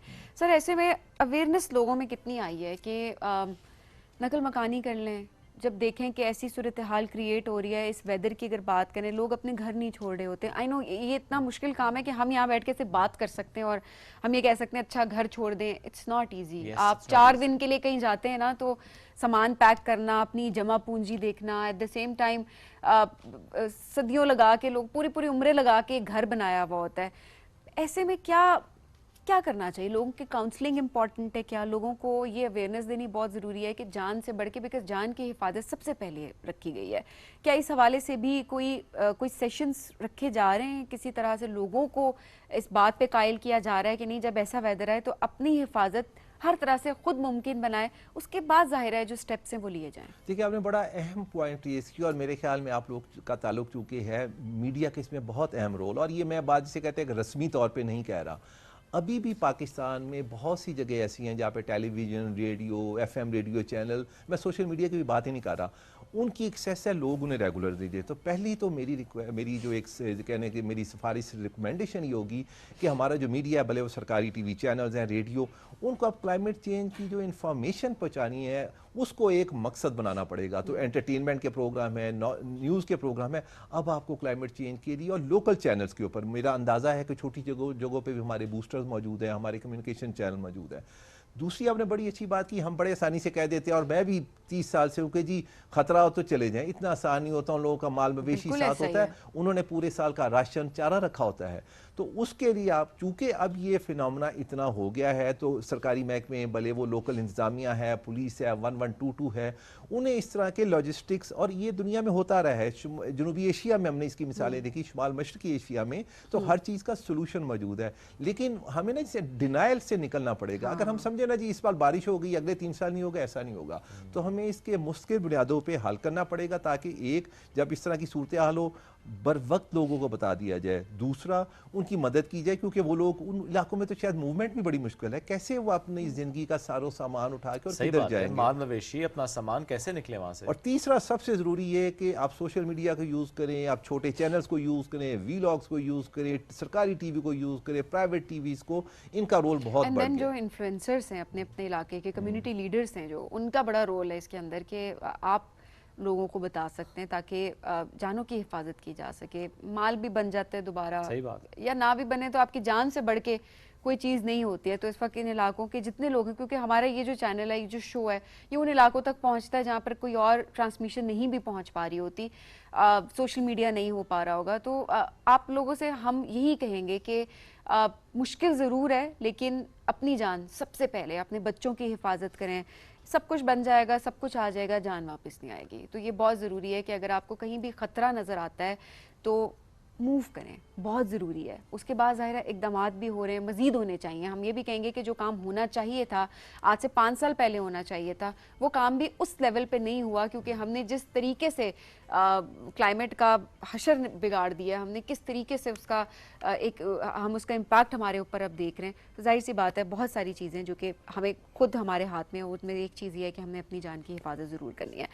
अच्छा सर, स्टेप्स की अगर हम बात करें, अब ये हमने तो उन इलाकों की हमने बात कर ली कि वहाँ पे ये ना करें, यहाँ पे ये ना करें। ये जो बड़े शहरों वाले बैठे हुए हैं, हम जैसे लोग जो फैसिलिटीज़ इस्तेमाल कर रहे हैं, गाड़ियों, धुआं छोड़ती गाड़ियाँ भी हैं यहाँ पे, हमने इंडस्ट्रीज़ भी यहाँ पे लगा दी हैं, हमें हर चीज़ यहाँ पे चाहिए, गाड़ियों के AC भी चल रहे हैं, पौधे हम लगा नहीं रहे किसी भी तरह के, और हम यहाँ पे बैठ के कह रहे हैं जी हम तो सेफ है क्योंकि हमारा तो इतना कोई नहीं है, क्योंकि हम कौन सा कोई दरिया के रास्ते में कुछ बना रहे हैं, यहाँ के कौन से दरिया गुजर रहे हैं। ये हमारी क्या जिम्मेदारी है और कितनी गलतियां हैं ये जो बड़े शहरों के लोग हम जैसे बैठे हुए हैं जो कर रहे हैं। अच्छा, पहले तो देखिए, एक दुनिया भर में कॉन्सेप्ट होता है इकोसिस्टम सर्विसेज। आप यकीन कीजिए, जो पानी हम पी रहे हैं, अगर ये शुमाली इलाका जात, गिलगित बल्तिस्तान, शुमाली पंजाब, खैर पख्तूनख्वा के गाँव के लोग अगर इस पानी को पोल्यूट कर दें, तो हम जो मज़े से बैठ के यहाँ जो साफ़ पानी पी रहे हैं, हमें नहीं मिलेगा। तो हमें जो यहाँ फैसिलिटीज़ मिल रही हैं वो उनकी वजह से मिल रही हैं। आपने बड़ा सही बताया कि अब बड़े शहरों की लोगों की जिम्मेदारियाँ 2 हवाले से अहम होती हैं। एक तो वेल इन्फॉर्म्ड होते हैं, जिस तरह की इंफॉर्मेशन हम लोगों को मिल रही है वो शायद दूर दराज वादियों में, मैं पिछले हफ्ते चूलिस्तान गया था, बिल्कुल बॉर्डर पे ज़िला था, वहाँ पे ड्राउट आया हुआ है। एक ही जगह से लोग मजबूर हो के पानी पी रहे हैं, मवेशी भी पानी पी रहे हैं, हमें तो शायद उसका एहसास ही नहीं। तो पहली जिम्मेदारी तो हमारी है कि हम जो बड़े शहरों में लोग बैठे हैं, हम इस चीज़ को रियलाइज़ करें। आपने बड़ा अच्छा कहा, पौधा लगाना एक चीज़ है, पौधे लगाएं, आपकी गाड़ी की ट्यूनिंग ही करा लें कम से कम, क्योंकि देखें वेदर अब लोकल नहीं रहा। अगर यहाँ पे आपके लाहौर, इस्लामाबाद में स्मॉग आएगी, उसका असर क्लाउड फॉर्मेशन शुमाली इलाकों पे होगा, क्योंकि वेदर एक कनेक्टेड है। तो हमारी जिम्मेदारी है, मसलन हम क्या कर सकते हैं, हम जब कंस्ट्रक्शन एक्टिविटी करते हैं, हम खुदारा अपनी ग्रीन बेल्ट्स को छोड़ दें, हम हाउसिंग के लालच में जो सरसब्ज इलाकों का, लाहौर से चलें गुजरावाला तक, रावलपिंडी से चलें नौशहरे तक, आपको एक पट्टी नजर आएगी कंस्ट्रक्शन की। तो एक तो पहली हमारी जिम्मेदारी है। दूसरी हमारी जिम्मेदारी है कि शहरों के अंदर हम पानी का इस्तेमाल इतना बेदरेक करते हैं, सुबह आप निकलेंगे गाड़ियां भी धो रहे हैं, घरों के फर्श धो रहे हैं, पानी ख़त्म हो रहा है, ग्राउंड टेबल बड़े शहरों का नीचे जा रहे हैं। हम जो रिसोर्स यूज़ में थोड़ी एहतियात करें, थोड़े, हम तो तालीम याफ्ता ये बाशऊर लोग हैं, हमें उनकी मिसाल बनना है।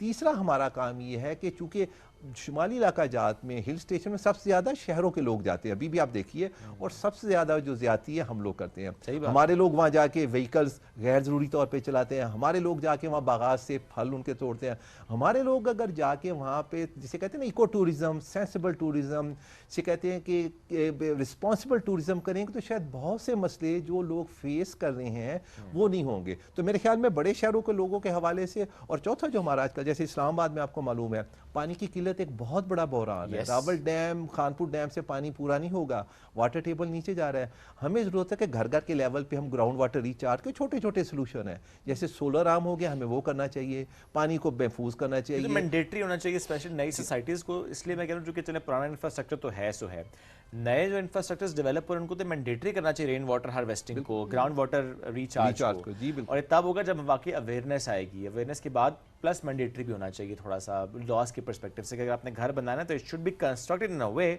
कि रेन वाटर हार्वेस्टिंग भी और ग्राउंड वाटर रिचार्ज भी हो रहा हो।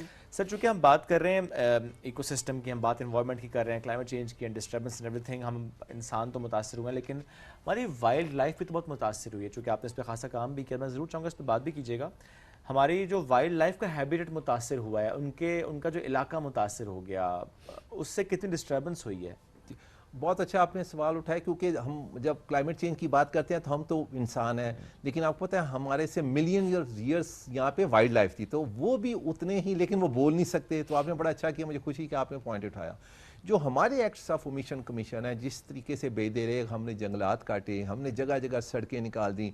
अभी भी आप किसी पहाड़ी इलाके में जाए, आपको एक मशीन लगती नज़र आ रही है, पहाड़ पे जा रही है। उसका नुकसान वाइल्ड लाइफ को 3 वजूहात से। एक तो उनका हैबिटेट डिस्ट्रक्शन हो गया।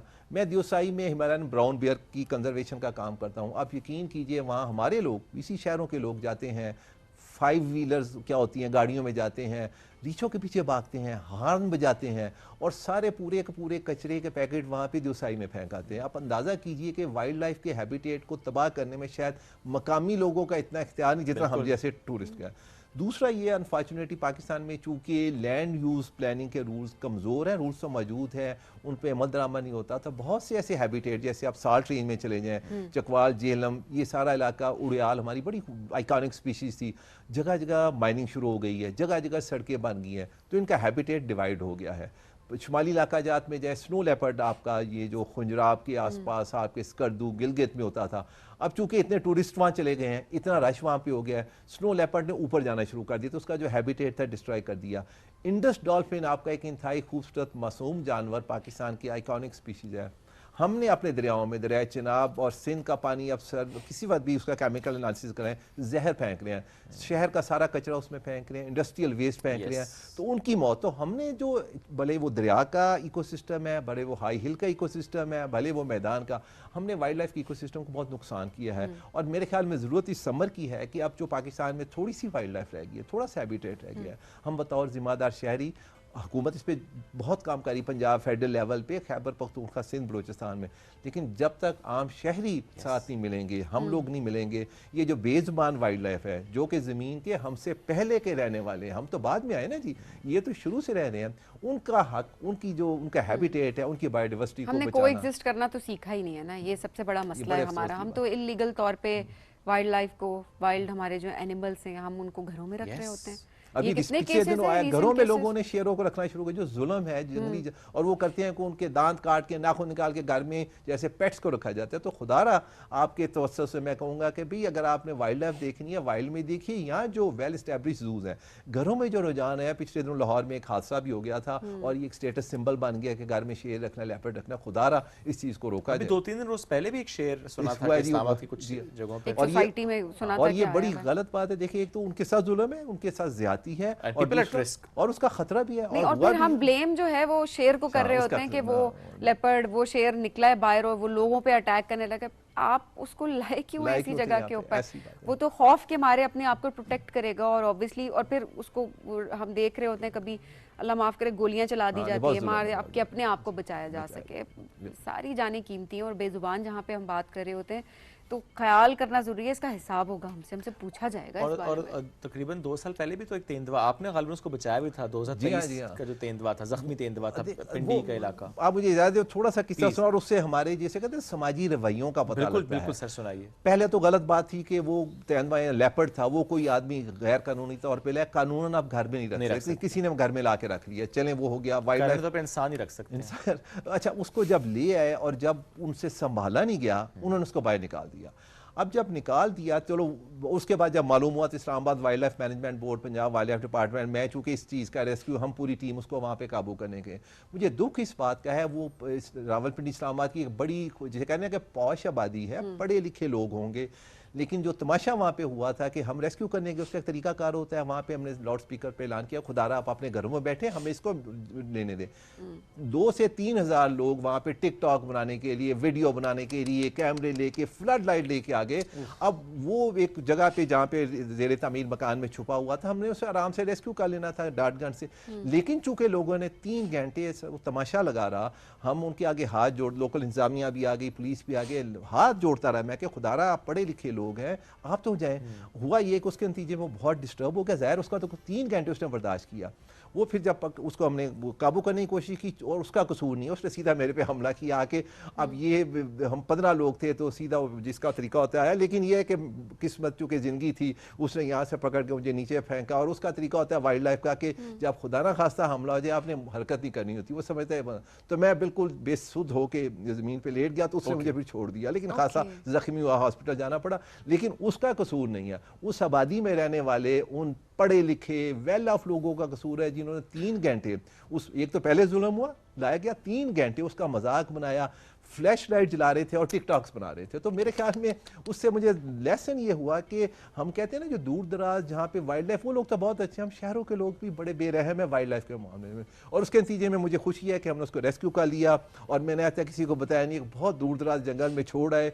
अब वो एक फीमेल थी, उसके बच्चे भी हो गए हैं, लेकिन उसे याद होगा कि जब इंसान से उसका टकरा हुआ था, लोगों ने एक दिन उसके साथ जो जुल्म किया उसका कोई किसी को एहसास नहीं है। तो मेरा आपकी तवज्जो से ये भी एक पैगाम है, चूँकि आजकल आबादी बढ़ गई है, ह्यूमन वाइल्ड लाइफ कन्फ्लिक्ट खबरें आती हैं, जब आपको इस तरह की खबर मिले फौरी तौर पे वाइल्ड लाइफ डिपार्टमेंट को इतला दीजिए। और इसका तमाशा नहीं बनाना चाहिए, वाइल्ड लाइफ की एक प्राइवेसी होती है, उसकी हमें रिस्पेक्ट करनी चाहिए। और ये जो रुझान चल पड़ा है घरों में वाइल्ड लाइफ, खुदारा इसको रोके। हुकूमत ने भी इस पर कानून साजी शुरू कर दी है, लेकिन सख्त एक्शन होता है। बतौर मैं शहरी इस हमें बात पे नहीं करना हैरान हूँ कि कुछ हम देख भी रहे होते हैं जी, हमारे पास तो लाइसेंस है और लाइसेंस होता भी है।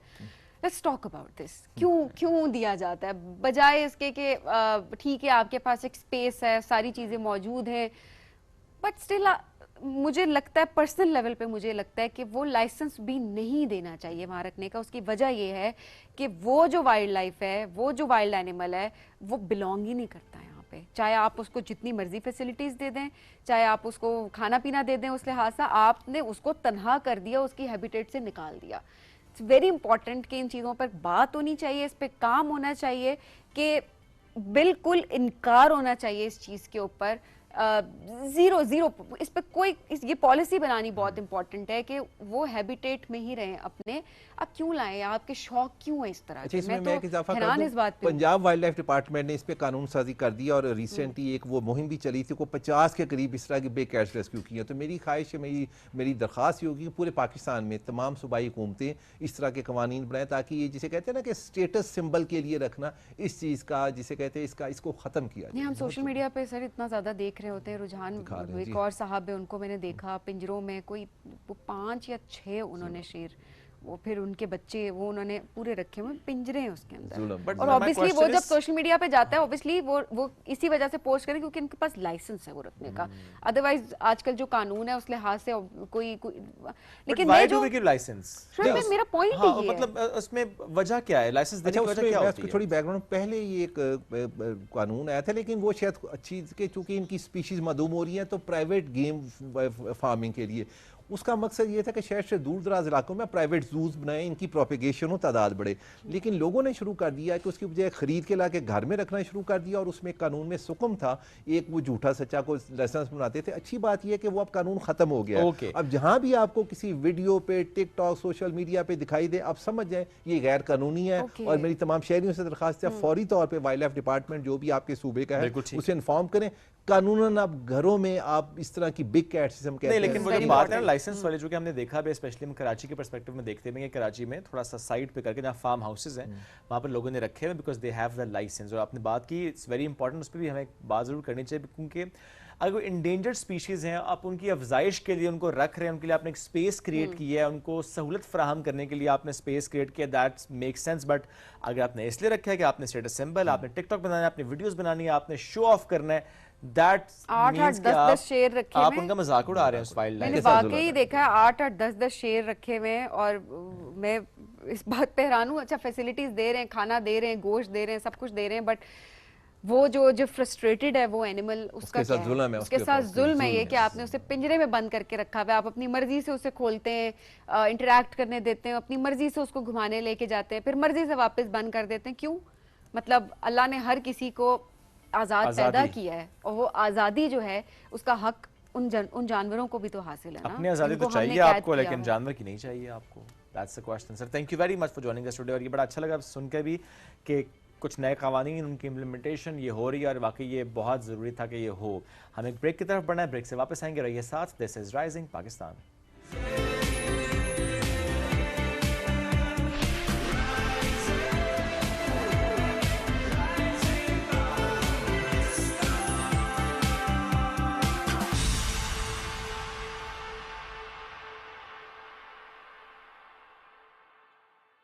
New and improve Sensodyne rapid action 60 seconds में सेंसिटिविटी से आराम देता है। मैं रेकमेंड करती हूँ Sensodyne rapid action because it works. Zong My5 bundle subscribe करें, गेट 200 GB डेटा और लातादार कॉल्स और SMS पूरे 5 लोगों के लिए सिर्फ 5,000 रुपए में। तो अभी Zong My5 बंडल लगाएं और खर्चा बचाएं। Zong 4G, let's get digital। Sensitivity की वजह से लोग अपनी आदतें बदल देते हैं, लेकिन ये इस बात का हल नहीं है। Use the right product. New and improve Sensodyne rapid action 60 seconds में सेंसिटिविटी से आराम देता है। मैं रेकमेंड करती हूँ Sensodyne rapid action because it works. यार ये कौन है जो सब राइट कर देगा? वही जो ब्लू को ब्लू और व्हाइट को व्हाइट कर देगा। राइट, सब राइट कर देगा। दाग लेफ्ट पे था ना? राइट से राइट कर दिया। राइट सब राइट कर देगा।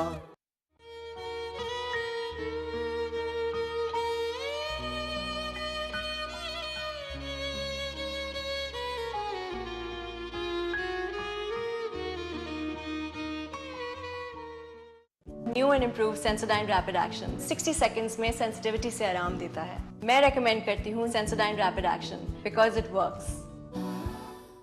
Zong My5 बंडल सब्सक्राइब करें, गेट 200 GB डेटा और लातादार कॉल्स और SMS पूरे 5 लोगों के लिए सिर्फ 5,000 रुपए में। तो अभी Zong My5 बंडल लगाएं और खर्चा बचाएं। Zong 4G, let's get digital।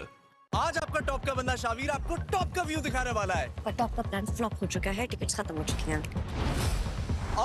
अब ड्यू है तो शुरू है।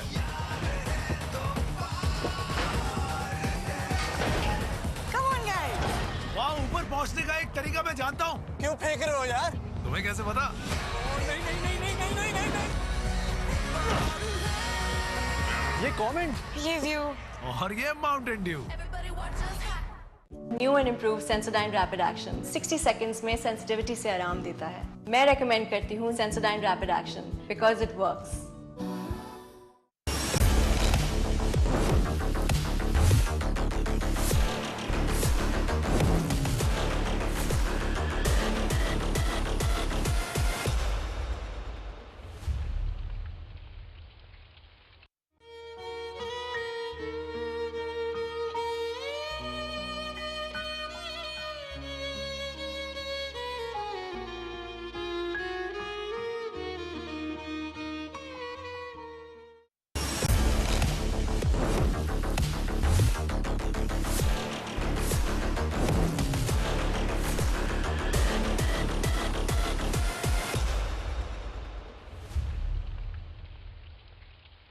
New and improve Sensodyne rapid action 60 seconds में सेंसिटिविटी से आराम देता है। मैं रेकमेंड करती हूँ Sensodyne rapid action because it works.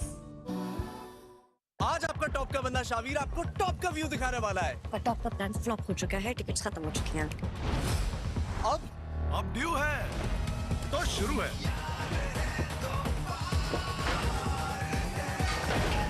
Come on guys। वहाँ ऊपर पहुँचने का एक तरीका मैं जानता हूँ। क्यों फेंक रहे हो यार? तुम्हें कैसे पता? नहीं नहीं नहीं नहीं नहीं नहीं नहीं नहीं। ये कमेंट, ये व्यू और ये Mountain Dew. New and improve Sensodyne rapid action 60 seconds में सेंसिटिविटी से आराम देता है। मैं रेकमेंड करती हूँ Sensodyne rapid action because it works.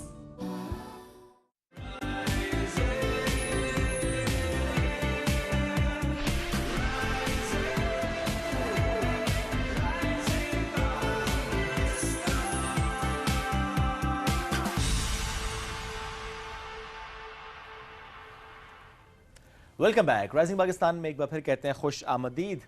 इससे पहले कि बेवफा हो जाएं, क्यों ना ए दोस्त हम जुदा हो जाएं। अहमद फराज साहब का शेर। वो जो लफ्ज़ों की महारत, एहसास की शायरी, इनकलाबी शायरी भी।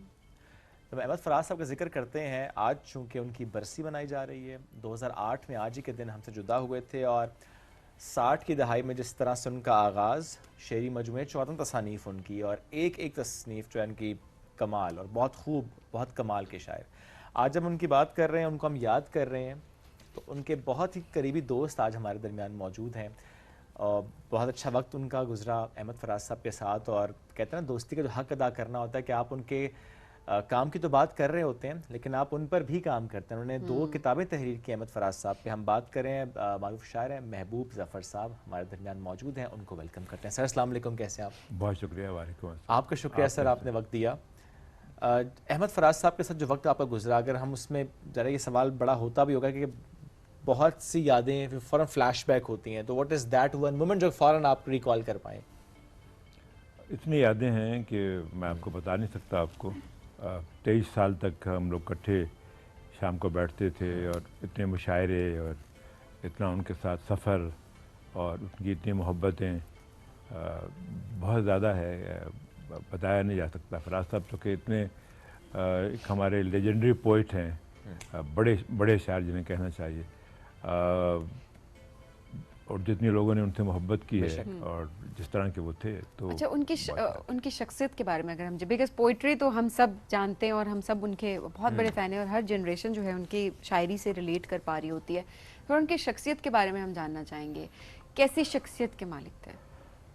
देखिए, फराज साहब जो है वो, उनकी शख्सियत का मैं आपको क्या बताऊं कि उनकी शख्सियत में मसलियत नहीं थी, मसालियत नहीं थी, मुनाफ़क़त नहीं थी। बिल्कुल जैसे एक गिलास होता है बिल्कुल शीशे का, जिसके आप आर पार बड़ी आसानी के साथ देख सकते हैं, तो फराज साहब बिल्कुल इस तरह के उजले आदमी थे, बहुत ही। और अगर वो किसी के दोस्त हैं तो हैं, नहीं हैं तो बिल्कुल वेरी मच क्लियर कि वो नहीं हैं। तो बहुत ही उम्दा शख्सियत थे, बहुत ही खूबसूरत आदमी थे। इसके अलावा बहुत विटी थे।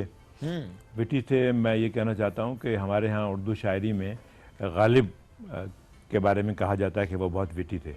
फराज साहब इसके बाद, यानी फराज साहब, मैं आपको क्या बताऊं कि अगर फराज साहब जिस महफिल में होते तो अपनी शायरी के अलावा भी वो सबकी तवज्जो का मरकज़ फराज साहब होते थे।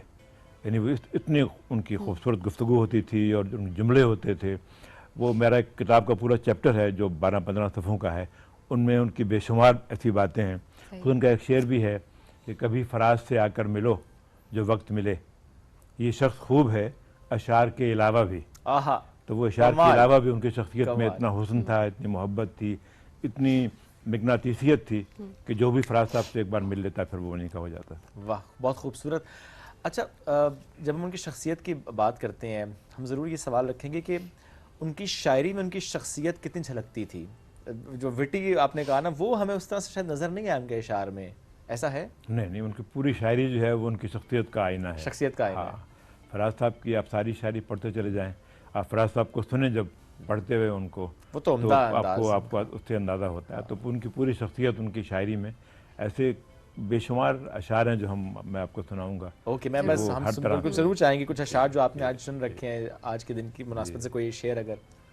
नहीं, फराज साहब के बहुत शेर हैं ऐसे। शिद्दत तशनगी में भी गैरत मैकशी रही, उसने जो फेर ली नज़र मैंने भी जाम रख दिया। ज़िंदगी से यही गिला है मुझे, तू बहुत देर से मिला है मुझे।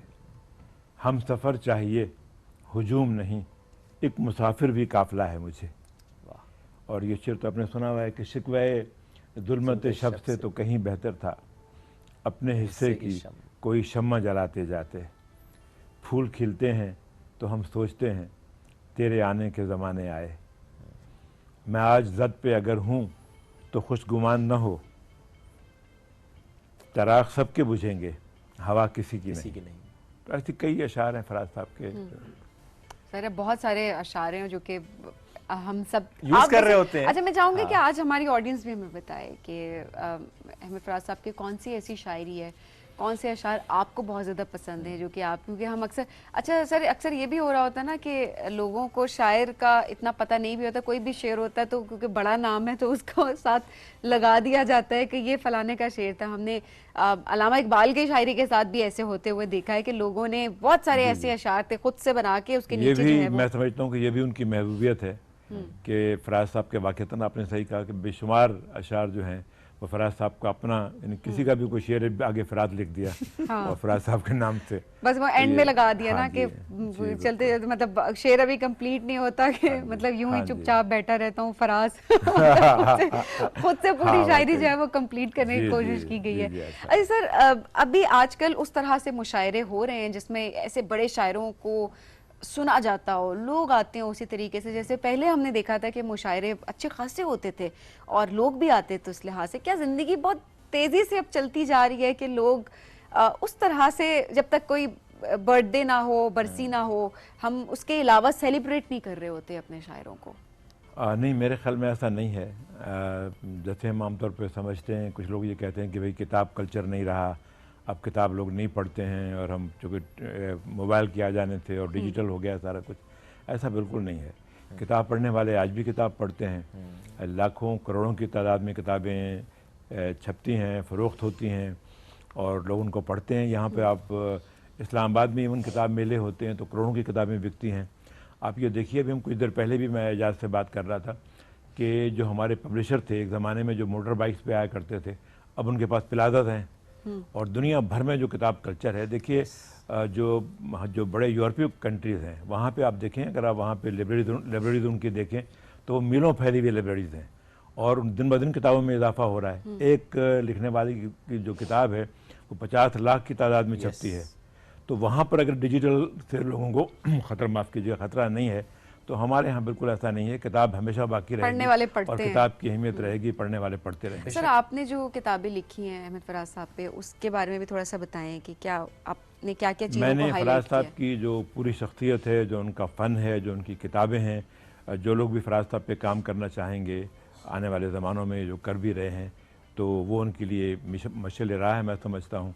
और चूँकि उनको बहुत करीब से देखने का मौका मिला, उनसे गुफ्तगू रही, उनसे बातचीत रहती थी, उनसे बहुत मोहब्बतों का सिलसिला था। तो वो किताब अगर आप मैं आपको चाहूँगा कि मैं आपको पेश करूँ आपको, ताकि आप भी उसको पढ़ें। तो फराज साहब देखिए कि फराज साहब जो है वो बहुत रेलिवेंट शायर हैं। यानी आप जो देखिए, उनको गए हुए 17 बरस गुजर गए फराज साहब, आज भी रेलिवेंट। लेकिन 17 बरस के बाद भी अगर कोई शायर अब भी जिससे मोहब्बत की जाती है, जिसको पढ़ा जाता है, जिसको सुना जाता है, तो वो फराज साहब हैं। फराज साहब हमेशा रहने वाले शायर हैं। उनकी जद्दोजहद, उनकी शायरी, उनकी बातें वो हमेशा ऐसी हैं कि वो हमेशा दोहराई जाती रहेंगी। जब तक उर्दू शायरी बाकी है, उर्दू गज़ल बाकी है, तो ये नाम फराज साहब का नाम जो है वो हमेशा बाकी रहेगा। एक राय के टीनेजर के शायर थे, एक राय के मोहब्बत का उनसे बहुत ज़्यादा था उस शायरी में, और एक ये कि इनकलाबी शायर थे। आप किससे मुत्तफिक हैं? देखें, मैं समझता हूँ कि उनकी शायरी पर जो इस तरह के फजूल इल्ज़ामात, मैं तो उसे कहूँगा, जो टीनेजर वाले जो हैं, वो उनके ज़माने में भी जो उनके हमासर थे या जो नक्काद थे उनकी तरफ से लगे जाते रहे और अब भी उनके बारे में कहा जाता है। अब तक भी उस तरह के लोग उनसे बहुत खौफज़दा हैं, मैं समझता हूँ, क्योंकि फराज साहब की ज़िंदगी में सिर्फ फराज साहब के अलावा किसी और का चिराग नहीं जलता था। असल बात तो मैं देखिए, अगर हुस्न व जमाल और इश्क व मोहब्बत कोई कमतर शायरी होती तो फिर हमारे यहाँ मीर भी और गालिब भी और दुनिया के जो सारे अजीम शायर हैं उनका सारा कलाम तो बिल्कुल बेकार होता। देखिए, ये वो मौजू है जो मोहब्बत है। मैं समझता हूँ कि अगर उसको इंसानी ज़िंदगी से खारिज कर दिया जाए तो फिर इंसान के बातन में सहराओं के अलावा कुछ बाकी नहीं बचता है। इब्तिदाए आफरीनिश यानी आगाज़ ही से जो है वो मोहब्बत इंसान का मौजू रहा है, और फराज साहब ने तो मोहब्बत को बहुत वसअत दी, बहुत ताजगी दी, और ऐसे ऐसे शेर कहे हैं जो उससे पहले कभी किसी ने नहीं कहे थे। ज़िक्र उस गैरत मरियम का जब आता है फराज, घंटियाँ बजती हैं लफ्ज़ों के कलीसाओं में। तो फराज साहब ने देखिए मोहब्बत के बारे में ऐसे शेर कहे हैं। फिर फराज साहब इसके अलावा इंसानी जज्बों के भी शायर हैं, आशोब के शायर हैं, पूरी ज़िंदगी के शायर हैं। उन्होंने जहाँ इंसानों की महरूमियों, मजलूमियत और शिकस्तों को अपने गज़ल का और नज़्म का मौजू बनाया है, वहाँ जुल्म व जबर के ख़िलाफ़, आमरियत के ख़िलाफ़, मुतलकुल अनानी के ख़िलाफ़ उन्होंने बहुत लिखा है। देखिए, मैं आपको उनके कुछ शेर सुनाता हूँ कि यही कहा था मेरी आँख देख सकती है, यही कहा था मेरी आँख देख सकती है, तो मुझ पे टूट पड़ा सारा शहर नाबीना। सभी को जान थी प्यारी, सभी थे लब बस्ता, मगर सभी को जान थी प्यारी, सभी थे लब बस्ता, बस एक फराज था, जालिम से चुप रहा न गया। मैंने सितमगरों को पुकारा है खुद फराज, वरना किसी का ध्यान कहाँ था मेरी तरफ। अब ये देखिए, इसमें जवारियात के शायर तो नहीं, मोहब्बत के। सब लोग लिए संगे मलामत निकल आए, किस शहर में हम अहले मोहब्बत निकल आए। यारो मुझे मसलूब करो तुम कि मेरे बाद, शायद कि तुम्हारा कदो कामत निकल आए। तो फराज साहब ने कैसे कैसे शेयर कहे हैं। बेशक मज़ाहमत का भी उनसर, ये सारे मज़ाहमत मैंने आपको जो उनसर था, इस पर उन्होंने ज़्यादा काम किया जो शायरी है, या कुछ काम मज़ाहमत पे? नहीं, उनका मज़ाहमत पे बहुत काम है। मज़ाहमत के हवाले से देखिए, उन्होंने तो अपने वतन के हवाले से, शोहदा के हवाले से, अफवाज के हवाले से, उनकी पूरी किताबें हैं फराज साहब की, और उन्होंने इस पर बहुत लिखा है। उनकी सारी ज़िंदगी जो है वो लोगों के हकूक़ की, अवाम की, अपनी मिट्टी से मोहब्बत की, इससे सारी उनकी सारी जो शायरी है वो उससे इबारत है। हम जो पहले बात कर रहे थे, देखिए कि कोई आदमी जो है पूरी उर्दू दुनिया का महबूब तरीन शायर, देखिए फराज साहब को जितना पढ़ा गया, बिल्कुल जितना फराज साहब को जितना सुना गया, जितनी फराज साहब से लोगों ने मोहब्बत की, और किसी शायर के हिस्से में इतनी मोहब्बत नहीं आई। देखिए खुद फराज साहब का एक शेर है कि क्या खबर थी ए निगारे शेर तेरे इश्क में, क्या खबर थी ए निगारे शेर तेरे इश्क में, दिल बरानी शहर के दिलदार बन जाएंगे हम। वाह, और इससे बढ़कर कोई इनाम हुनर क्या हो फराज, अपने ही अहद में एक शख्स फसाना बन जाए। और वो शेर तो आपने सुना हुआ है कि और फराज चाहिए कितनी मोहब्बतें तुझे, लोगों ने तेरे नाम पर, माओ ने तेरे नाम पर बच्चों का नाम रख दिया। तो फराज साहब से बेपनाह लोगों ने मोहब्बत की, इतनी मोहब्बत की कि शायद ही किसी और शायर को नसीब हुई हो। क्या आप थोड़े से उनकी पर्सनालिटी के या उनकी शायरी के पर्सपेक्टिव से ज़रूर बात करेंगे, किस तरह से वो स्टैंड आउट करते हैं? जैसा आपने बताया कि वो इज़्ज़त, वो शोहरत, और लोगों ने इतना प्यार दिया कि वो बाकी शायरों को भी ज़ाहिर लोगों ने अहमियत दी, लेकिन किस तरह से फराज साहब का काम स्टैंड आउट करता है, बाकी शायरों से उनको मुख्तलिफ बनाता है, मुमताज़ बनाता है, मुनफरिद बनाता है? देखिए यही बात जो मैंने आपसे अर्ज़ की कि उनमें उनकी जो मज़ाहमत है, उनकी जो पूरी ज़िंदगी है, वो जद्दोजहद से इबारत है, और मज़ाहमत से इबारत है, लोगों के हकूक़ की जंग लड़ने से इबारत है। अमलन जो है उन्होंने काम किया। यानी फराज साहब वाहिद शायर हैं कि जो आखिरी वक्त तक वो लोगों के लिए जद्दोजहद करते रहे। हम खुद उनके साथ होते थे, और जुलूस निकलते थे, कोई ऐसा मसला होता था, आवाम की बात होती थी, तो फराज साहब सबसे आगे आगे होते थे। फराज साहब नौजवानों के शायर थे, मोहब्बत के शायर थे, मज़ाहमत के शायर थे। जब तक एहतिजाज है, इनकार है, मज़ाहमत है, तो फराज साहब का नाम हमेशा बाकी रहने वाला। और क्या ये भी वजह थी कि उनकी शायरी समझने में थोड़ी आसान होती थी as compare to other poets?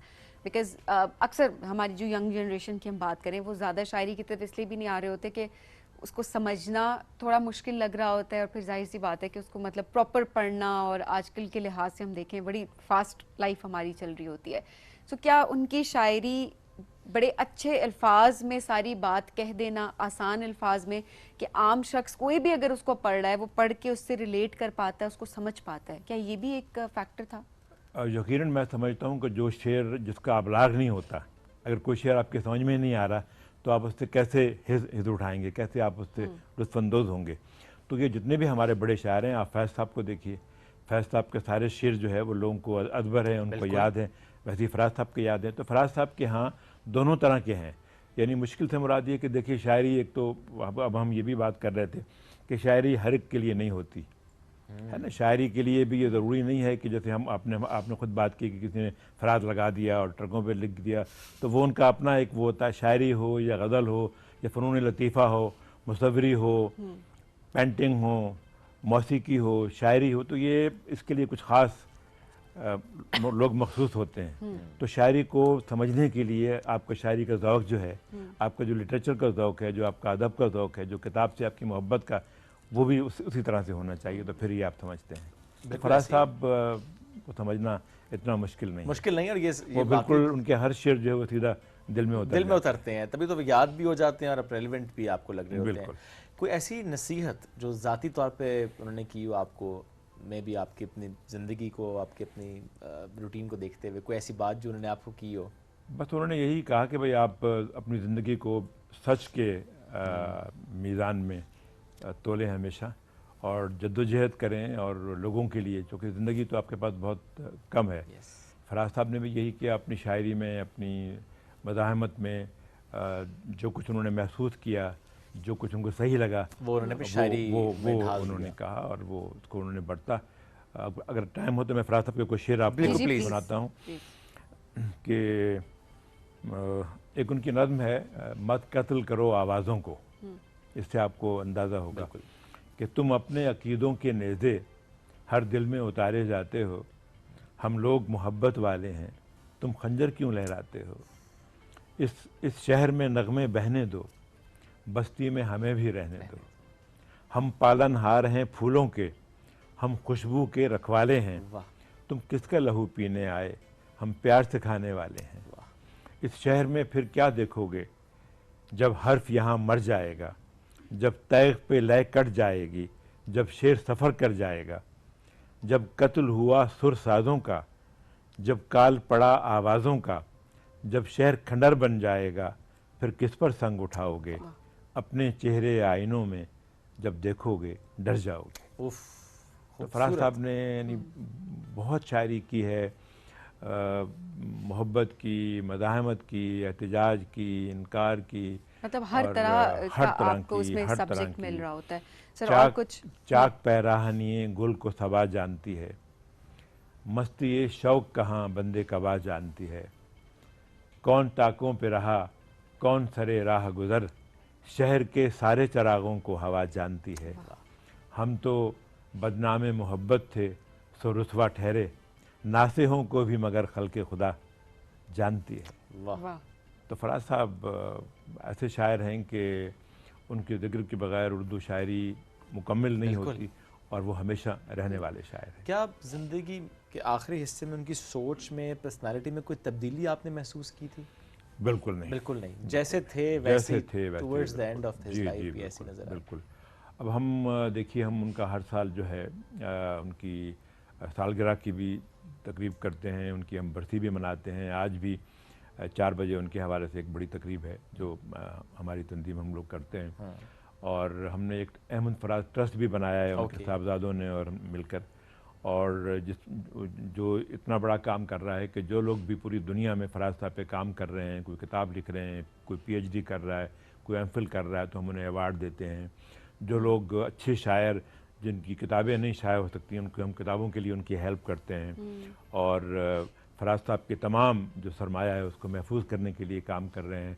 अभी हाल ही में फराज साहब की कुलियात पे हमने काम किया, वो कुलियात भी आ गई है फराज साहब की, एक उनका इंतखाब आ रहा है। तो ये सिलसिला जो है वो जारी है। बिल्कुल ये सिलसिला जारी है सर, ज़बरदस्त सिलसिला जारी रहना चाहिए। ज़ाहिर है एक शख्स तो चला जाता है, लेकिन जिस तरह से उसका नाम और जिस तरह से उसका काम रहता है वो ना, असल कामयाबी होती है उनकी। मैं ज़रूर चाहूँगा सर कोई और जो शेर अगर आप सुनाना चाहते हो at the end of this show उनका। हाँ, मैं उनके बेशुमार है, ज़ाहिर है आपके लिए भी मेरा ख्याल है इंतखाब करना बड़ा मुश्किल होगा कि ये चूज़ करूं। बात है, फराज साहब के बेपनाह शेर हैं। वहशतें बढ़ती गईं हिजर के आज़ार के साथ, अब तो हम बात भी करते नहीं गमखार के साथ। हमने एक उम्र गुजारी है गमे यार के साथ, मीर 2 दिन न जिए हिजर के आसार के साथ। और अब तो हम घर से निकलते हैं तो रख देते हैं ताक पर इज़्ज़त सादात भी दस्तार के साथ। और एक तो ख्वाब लिए फिरते हो गलियों गलियों, उस पर तकरार भी करते हो ख़रीदार के साथ।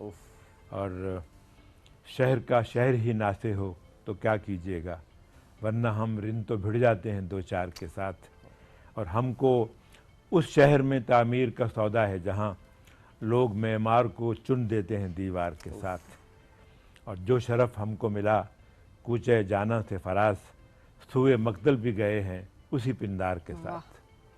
खूबसूरत। और एक जो शेर आप उनका देख लें, कोई शेरी मजमूआ आप उठा लें तो उसकी वसत बेपनाह। सर बहुत शुक्रिया, महबूब साहब साथ मौजूद थे। आज इस दिन की मुनासबत से हम गुफ्तगू कर रहे थे, जिसमें आपने खुद भी कहा कि सालगिरह पर भी और बरसी पे भी आप लोग इवेंट्स कर रहे होते हैं, उनका जो काम है उस पर बात भी हो रही है, तो जो मजीद काम हो रहा होता है उसको एक्नॉलेज भी किया जा रहा होता है। और ये भी बड़ा ज़रूरी है कि हमारी यंग जनरेशन हमारे शायरों को, वैसे उनका काम इतना है कि उन्हें शायद हमारी ज़रूरत नहीं है, लेकिन ये भी ज़रूरी है कि हम अपना अपना किरदार फिर भी जिस तरह से भी हम अदा ज़रूर करें।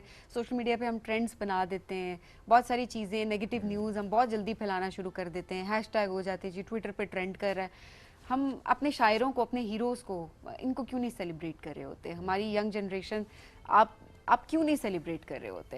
हैशटैग लगाएं, उनके काम को सेलिब्रेट करें। मैं सिर्फ सेलिब्रेशन की हद तक बात कर रही हूँ, उनका काम तो ऐसा है, वो तो जिंदा ही रहेगा, वो तो कोई भी जनरेशन है वो उससे रिलेट कर रही होती है, बट इट्स वेरी इंपॉर्टेंट कि हम एक्नॉलेज करें, ये भी बड़ी ज़रूरी चीज़ें हैं। तो आज अपना फेवरेट शेर भी हमें ज़रूर भेजें अहमद फराज साहब का, और बहुत ज़रूरी है कि उनकी शख्सियत का कोई भी पहलू आपको नज़र आता है, आप क्या उनसे सीखते हैं, उनकी शायरी से सीखते हैं, तो वो भी आज हमसे ज़रूर शेयर करें। सर बहुत शुक्रिया प्रोग्राम में हमें, आपका बहुत शुक्रिया, मेरे लिए तो बहुत एजाज़ की बात। बहुत शुक्रिया, बहुत शुक्रिया। नाज़रीन, इसी के साथ लेंगे इजाज़त, दोबारा मुलाकात कल करेंगे। अल्लाह हाफ़िज़।